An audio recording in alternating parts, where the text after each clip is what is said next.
ખબરોમાં બન્યા રહેવા માટે બેલ આઇકોન દબાવો અને એબીપી અસ્મિતાને સબસ્ક્રાઇબ કરો. રાજકોટ સહિત સૌરાષ્ટ્રભરમાં કમોસમી વરસાદે ખેડૂતોની દશા બગાડી છે. ખેતરમાં પડેલા મગફળીના પાથરા પણ પલળી ગયા, જેને લઈ ખેડૂતોને મોટું નુકસાન થયું. પડધરી તાલુકાના હડમતિયા, ખોખરી, જોધપુર, ફતેપર, ચણોલ, વિસામાન, જીલરિયા, જીવાપર, વનપરી, ખાખરાબેલા, ડુંગરકા, મોટા ખીજડીયા, ખેડાપીપર સહિતના ગામમાં ખેડૂતોને નુકસાની વેઠવાનો વારો આવ્યો.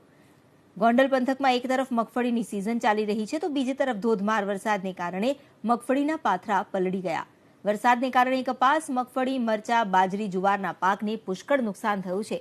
વરસાદને કારણે મોટાભાગની મગફળીમાં ભેજ આવી ગયો છે, ત્યારે ખેડૂતોની એક જ માંગ છે કે સરકાર ટેકાના ભાવે મગફળીની ખરીદીમાં જે નીતિ નિયમ બનાવવામાં આવ્યા છે ત્યાં એમાં છૂટછાટ આપે.